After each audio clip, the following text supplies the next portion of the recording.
Dave Palumbo here for Muscle Serpents Daily, and I have a snake that just wanted to come out today. I don't know why she did, but she did. This is a beautiful granite green, 66% het albino Burmese python baby that I produced this past year.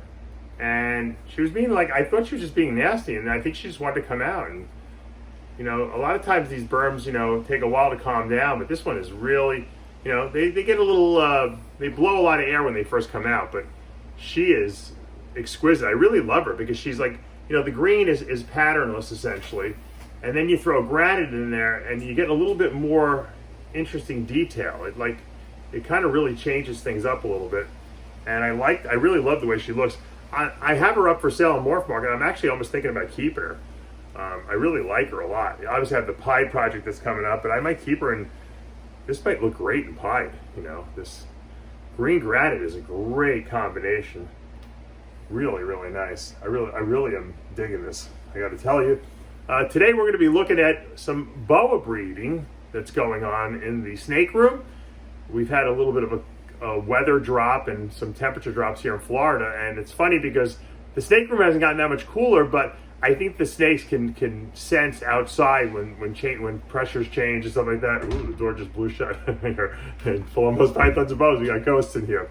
But I think that they can tell the pressure changes. We know that for a fact, but it's funny when we actually see it because I have a ton of breeding behavior all of a sudden very early in the season. I mean, we're in week 2 really, and I'm seeing a lot of lockups. So I'm going to show you some of the boa lockups, some other cool snakes like this little beautiful girl here, and some stuff that I you know, just kind of floats my boat, and stuff that I've encountered along the way outside in my house. I have some cool stuff going on in my ponds, and I might just throw a bunch of various things into today's video just for I don't know, just to kind of spruce up today, make Thursday a happy day. You know, sometimes I know a lot of people have specific, you know, likes that they have on these videos that I show you guys, and then other people like when I do a lot of different various stuff. So I'm going to take this beautiful girl and we're going to go into the snake room and start checking out some cool stuff. A little boa update from my beautiful, this is my multi-gene dwarf boa. This is a super onyx, blood, Honduran T positive, hypo, Anery 2. How's that? Multiple genes. I'm pretty sure. I'm pretty sure. She was almost whitish looking when she was born. And now she's gotten like this, like these brown reds in her. She's very interesting. Look at that tail. Super onyx kind of erased the pattern. Blood really reddened her up. Honduran T positive reddened her up. But then that Anery 2 gene just took all that red away. But it couldn't get all of it away because it was so red, and so it's like this like brownishy looking color now. It has, you can see hints of red in it. She's patternless essentially, except for the tail, which is really cool looking. And she's got those jet black eyes from the blood. Really, really nice looking snake. I can't wait till she breeds. It's gonna be a while though. These onyx boas are, you know, she's a pretty good eater for an onyx, I gotta be honest with you, but they gotta, you know, the dwarf boas, then you're not gonna be able to pump them up fast. They gotta be fed slowly and slow grown, but what a powerhouse this girl is gonna be when she finally does breed. I can't wait. She's so nice. She's really got some cool looking stuff in her. Look at this little iridescence patch over here. That's being, you know, it's just, she's got a lot of unusualness to her, and that's why I really like her. There's so many genes at play here. It's unbelievable when you think about it. All right, this is a really exciting looking boa lock I'm seeing here. This is actually a raptor female, and I've held her back from breeding for a while, so she's got some nice size and maturity on her, and she's being bred by my crystal male, or what I believe to be a super hypo crystal male. I don't want to bug them too much. I don't want them to break this thing up, but you can see there's the crystal. That's the super labby. I also believe that he's super hypo as well. So this should be an interesting pairing. If it ever takes, or if it works, we could get we'll get all labbies, all super labbies. I should say all hypo labbies, and half of them would be raptors too. So it'd be interesting to see what the raptor labby looks like, putting some more pattern back into that labby possibly. Obviously the hypo might take some out of that, but then you know, it'd be great. This would be the first year this crystal would be breeding, so that's really kind of cool. I'm excited about it. He was a slow starter, but hopefully he's gonna produce this year. Exciting, exciting. I love this. Well, here's another very good looking boa lock we got there. This is my hypo bloodhead sharp albino, bred to my sharp albino have blood. We're seeing a nice lock there. These guys are doing good. I'm glad. I was gonna clean their cage out yesterday, and I'm like, you know what? They were like laying on top of each other. I didn't see a lock, and I said, you know, I'm gonna leave them. And the temperatures dropped here in Florida again overnight, and boom, we're seeing a lot of locks today. So good. I'm gonna leave them alone. Once again, when I see locks, I get nervous, and I don't want to like start messing with them for fear that they'll stop breeding. So this is good. I mean, very early in the season, we're seeing a lot of boa locks, which really doesn't mean a lot. You know, hopefully, you know, they'll continue to lock up, and we'll see some babies being produced here. And while the boas are getting very frisky, the carpets are really not, they're kind of staying away from each other right now, but I just really stopped feeding these guys, so maybe they needed an extra couple weeks. This female's laying alone, this female's laying alone, and there's males in here. There's males in these tubs, so I don't know, these two are hiding, so possibly something's going on there. I haven't paired up the Burms yet.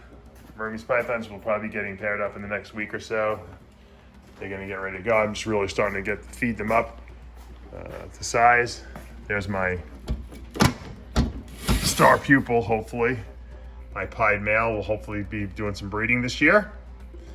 That's the plan. He just got fed his last meal yesterday, and that's gonna be it. And he's gonna start going in with some females in the next couple weeks after he digests. So the olive pythons will be going into the cold room soon. Let's take a look at those guys. There's my male olive python, head albino. He's looking around for females. That's a good sign. He'll be going with the female into the cold room soon, so we can hopefully get some nice breeding action with these guys going. All right, now we're in snake room 1, which is still a storage room somewhat for all my nutrition products and stuff I sell on my DavePalumbo.com website, but we're starting to build this room. This is gonna be the first year we're gonna really use a lot of it. Bend at the knee, House Palumbo, there we go. Game of Thrones, guys, all you guys fans out there. So anyway, I have my 3 400 series Vision cages. I have my Brettles in the lowest one, where it'll be the coldest. And this female will be getting weathered here during winter, or subjected to much cooler temperatures than in the other rooms. Hopefully that will kick her into breeding behavior. She's a nice and mature 2016. Let's get this door open. Hopefully she won't look for food, try to bite us. She's pretty good though. She's a pretty sweetheart. She's, once again, like I was saying, she's a nice 4.5-year-old snake at this point that I got from Nick Mutton. She's a stonewash with great coloration. I mean, she almost looks hypo to me. And she'll be hopefully being bred this year by my hypo Brettles, also from Nick Mutton. Got the pair from him. I haven't produced any Brettles yet. And let's see what happens. Like I said, she's going to be cooling off here for the next 6 to 8 weeks. And hopefully in the springtime, when these guys like to breed, we'll see some breeding behavior. Now, this rack I usually use for my blue tongue skinks. So my blue tongues, as you guys know, probably, I keep them in like rabbit hutches. Over here, here's a new Freedom breeder I picked up, a used one. I'm gonna be cleaning up and getting that working. But here's my blue tongues right now. And they have heat lamps where they can bask. They have nice big cages. They got their food, water dishes and everything like that. They're gonna be being moved now because you don't feed them when you winter them. I'm gonna move them into this room 1. and they're going to be going into these vision racks where they'll just have water basically and no heat. And they're gonna winter in here for 6 weeks, and then I'll take them out and hopefully they'll breed this year. That's the goal. And then this little area cleared up here. This was my old studio and all of my old employees in New York. But this little area is gonna probably be some more 6 series, which are the 6-foot vision racks, or vision cages, I should say.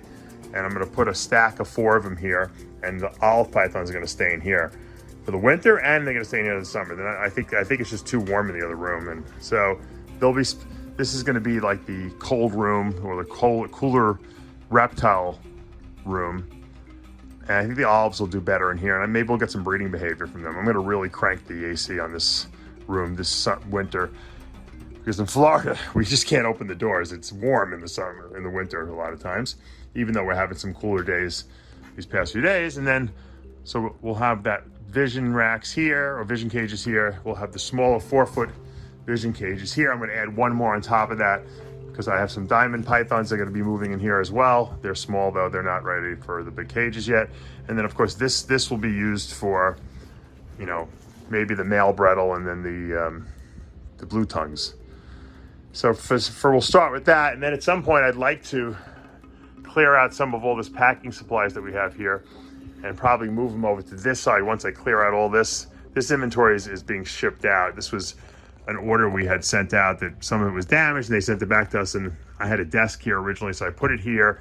Once this is all gone, I can move or I might even put racks here. You know, I don't know, I haven't decided. Either one or the other. We're gonna definitely clear some of this stuff out, and we're gonna start developing this room, because as you can tell, this room was designed for snake cages. I had specifically, you know, the high level plugs put in there for all the different rack systems that would go along this wall here. And so I got to develop this room a little bit now. I'm running out of, I can't believe I'm saying it, but I'm running out of space in the other rooms.